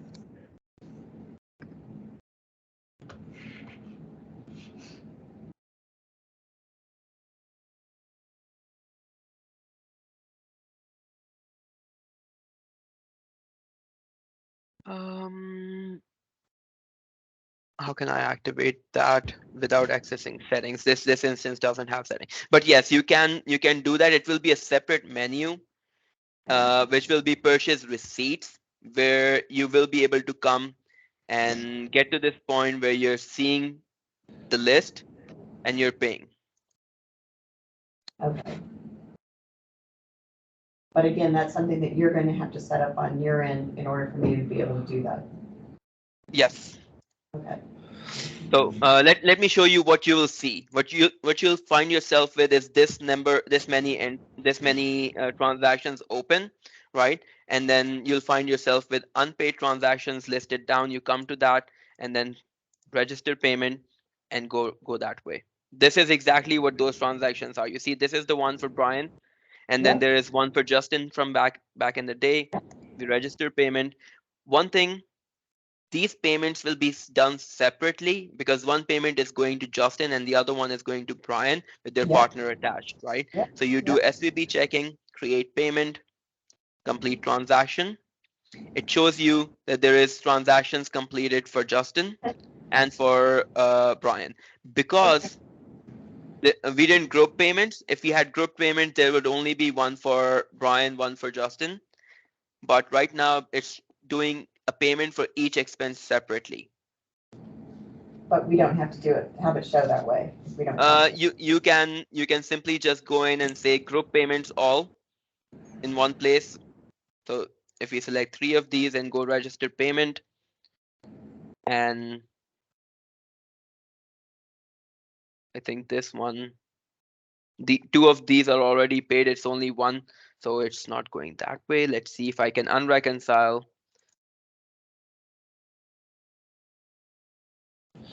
The one for Brian, unreconcile. I'm making it not paid for the moment so we can see it. So this Brian Berson expense situation, we pick it up.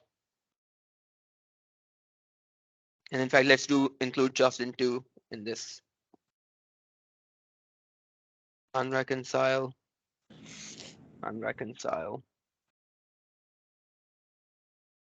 Okay, let's go back through it again. We have these payments to make: register payment, group payments, select the date where you're paying, create payment, and you find yourself with one for each. Right. One for Brian, one for Justin. Yes, okay. And this is basically what you'll find yourself with when you're trying to do this. So there'll be a completely separate menu. I believe I can show you what that separate menu looks like. Once you're done doing all of these configurations, I intended to complete them yesterday, but the thing is we didn't have the data, so we'll have to complete those. If we need to revisit this situation Friday, we can set up another session if needed. Accounting and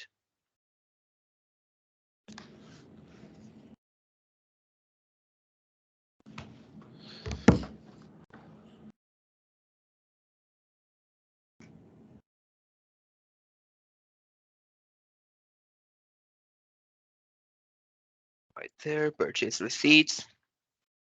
Normally, the reason why it's not done like that is because the accrual is one step, the payment is another. With purchase receipts, this menu right here is where you'll find all your expenses listed down. Let's say if I can show you.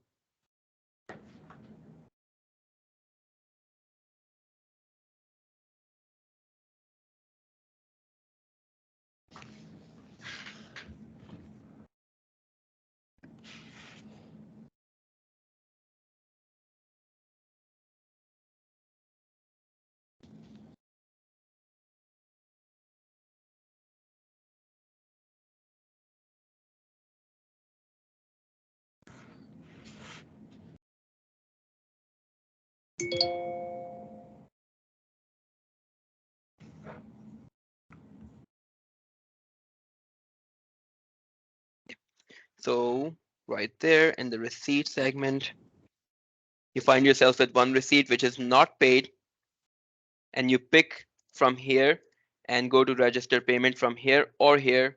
Either way, it will work. But it will be a separate menu because it's not the usual bill. Odoo automatically does this receipts for you. And the only reason why they're done this way is because it's kind of the same thing, but not supposed to be a bill. It's a legal formation in a bunch of different countries where if you're creating a receipt, you're not liable to pay taxes and everything if you have a without tax situation going around. So people use it for that purpose if needed. But you'll find expenses in this list, and the bills that are vendor related, you'll find them yourself within the bills.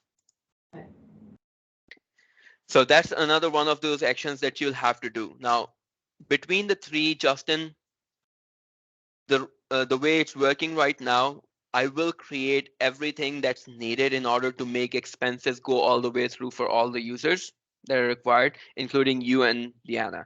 For you, Deanna will be the approver and the posting person, and that's same for everybody else on this list that Deanna approves for.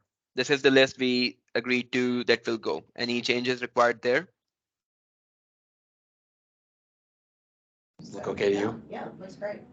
Yep, I mean, Allison reports to Jared, Kristen reports to me, Jonathan reports to Brian, everybody else, including Brian Bassett, reports to Deanna.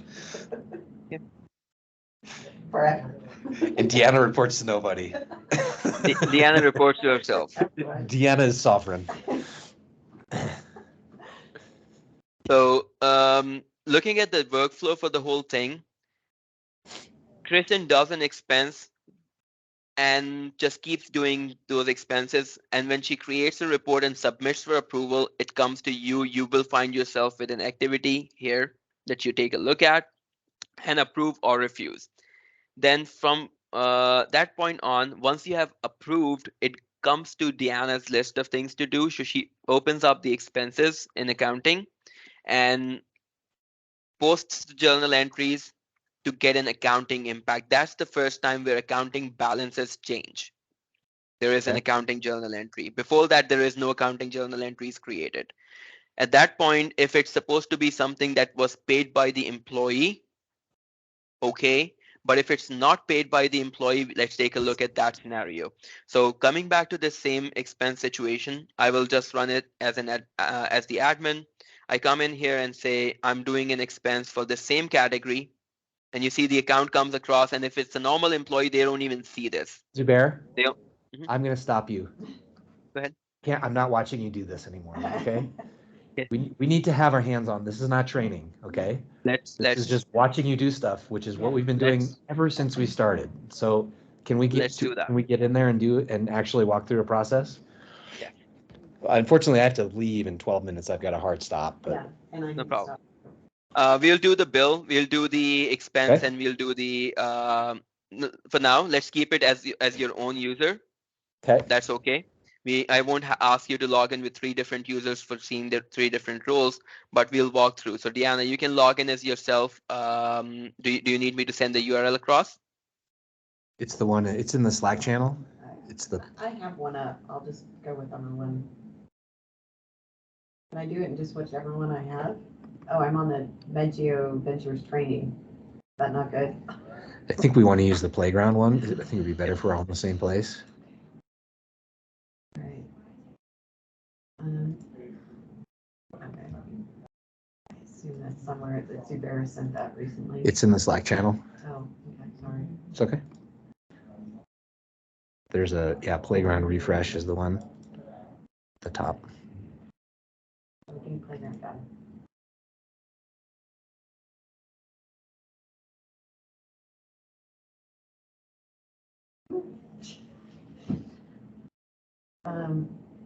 What's the password?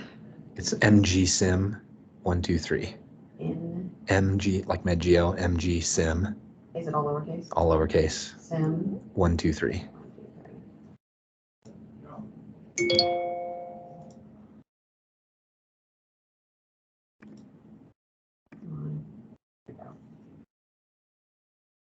Okay, I am there. So Okay, we're supposed to go to. go to expenses. Deanna, you can share your screen too.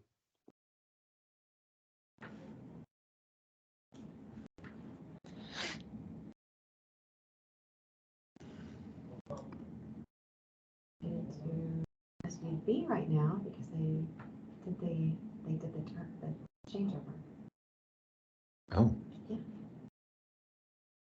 I need to deal with that quickly.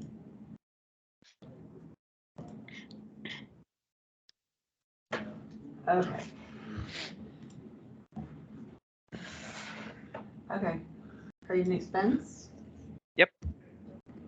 Now, because you're in a managerial position, right? You have access to the admin level. You can create for people expenses for people that are basically. I think there is a job running. Just give it a minute. So for you, when you create expenses, you should be able to select other employees as well. But if it's someone who cannot create expenses for other people, they'll simply just be able to select their own name, and that's pretty much it. The reason why it's in a limbo for a moment is because I'm upgrading the employees module because of the error that we were seeing. okay. I'll give you a confirmation as soon as it goes through. Okay, you should be able to refresh the screen and go. All right. So right now, this is under me because it didn't give me an option, but okay. Let's see. Okay.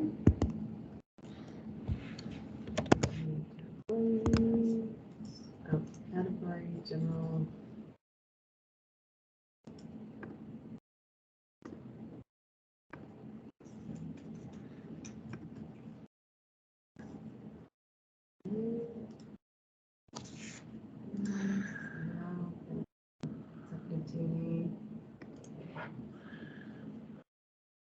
Okay.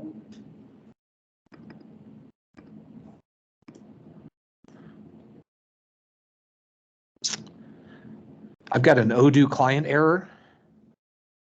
Exactly where? When It's, submitting? when I believe, no, it wasn't when I was attaching a receipt. Can you send a screenshot through? Yep. That must not be configured. Yep, couldn't- I'm taking a look at your employee record just now. Okay.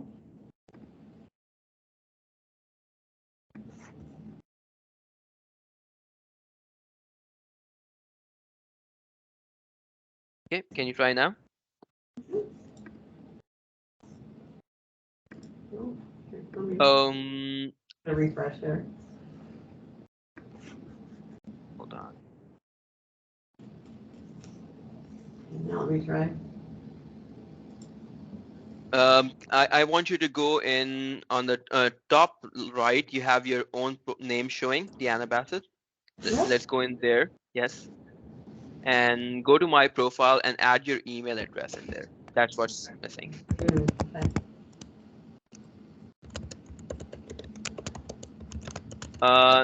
Here, and there is one more space behind underneath, which is in preferences. Just copy the same thing and enter it there.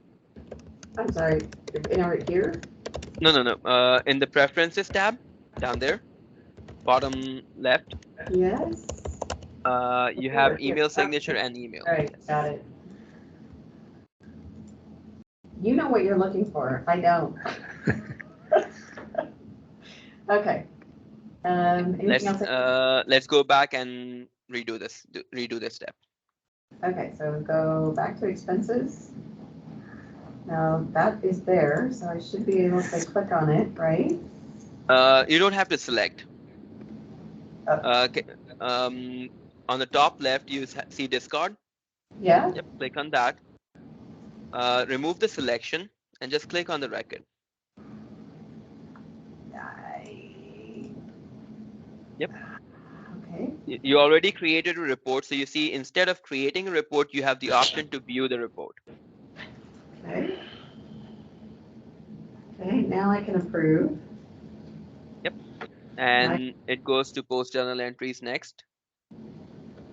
That's your stuff done. Now, from an accounting perspective, it's just a skip between 3 different roles because you were supposed to do the whole thing yourself, right? In a scenario, just now I've received your email. I'm looking at the error, and we'll just come back to that. Yep, no worries. In the meantime, can you also try again? It looks like it's an overload situation. Okay. Now, Deanna, for you, because you just went through the whole step yourself and you're reimbursing yourself as well, you can run through the 4 different steps completely. But think about Brian, think about Kristen, think about anyone else. They will have multiple steps to go through. One person doing one thing, the other person doing the second thing. Let me confirm if everything for Kristen is set right, and we'll run a situation with Kristen. Okay, Kristen has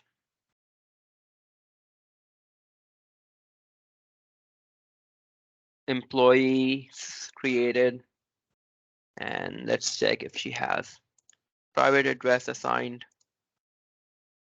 Kristen Greco.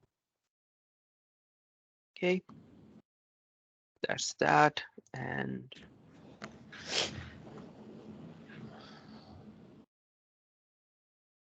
I will assign Justin to be the person who approves.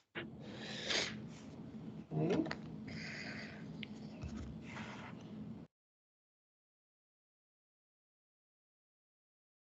By the way, I just got a notification through the app that my expense report was paid.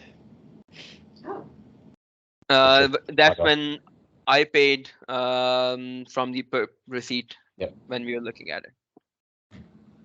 Okay. I like that. Okay, let's go do this thing now. I will go in as Kristen. And Justin, Deanna, you can stick here. Don't do anything because you're just keeping on with your day and you don't have anything to do. in this situation unless I put the expense in Justin approves, and then you get the post option. Now, from that perspective, because you're not doing your own expenses, you don't need to be in expenses. Let's head to accounting.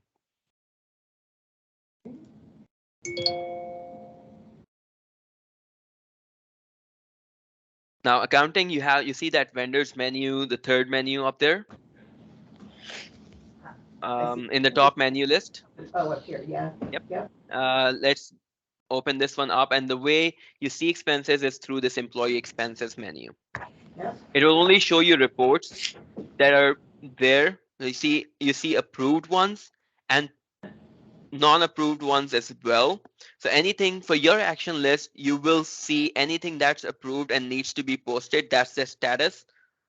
The second one on the list has that same status. So it tells you that it's approved, but it's not paid yet. Mhm. Right? Yep. Now, you don't pay directly from here. If you wanted to pay all things at once, you can pay each one by going into each one from this list. But let's head back to vendors.